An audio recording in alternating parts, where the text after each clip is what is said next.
Reserve bank governor Sanjay Malhotra జనాలకు good news చెప్పారు. కీలక వడ్డీ రేటైన రెపో రేటును 25 బేసిస్ పాయింట్లు తగ్గిస్తున్నట్లు ప్రకటించారు. దీంతో రెపో రేటు ప్రస్తుతం 6% చేరుకుంది. అయితే బ్యాంకులు, ఆర్థిక సంస్థలు తమ ఫ్లోటింగ్ రేటు పాలసీ ప్రకారం తగ్గించిన వడ్డీ రేటు ప్రయోజనాలను కస్టమర్లకు అందించాల్సి ఉంటుంది. దీనికి తోడు కొత్తగా home loans, personal loans, auto loans కోసం చూస్తున్న వ్యక్తులు రుణాలను సులువుగా పొందడానికి అవకాశం లభిస్తుంది.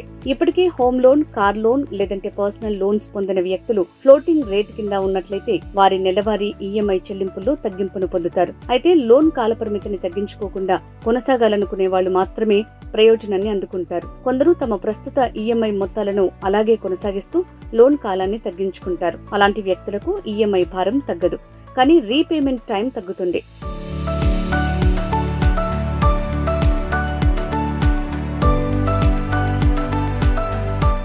ఫర్ ఎగ్జాంపుల్, ఒక వ్యక్తి బ్యాంక్ నుంచి 50 లక్షలు హోమ్ లోన్ 30 ఏళ్ల కాలానికి 8.7% వడ్డీ రేటు చొప్పున తీసుకుంటే ప్రస్తుతం ఆ వ్యక్తి ప్రతి నెల 39,157 ఈఎంఐ రూపంలో చెల్లిస్తుంటారు. అయితే ఇప్పుడు రెపో రేటు 25 బేసిస్ పాయింట్లు తగ్గడంతో లోన్ తీసుకున్న వ్యక్తి చెల్లించే వడ్డీ రేటు అదే స్థాయిలో తగ్గి 8.45% చేరుకుంటుంది. దీంతో నెలవారీ చెల్లించాల్సిన ఈఎంఐ 37,388కి తగ్గుతుంది. అంటే నెలకు 888 రూపాయల భారం తగ్గుతుంది.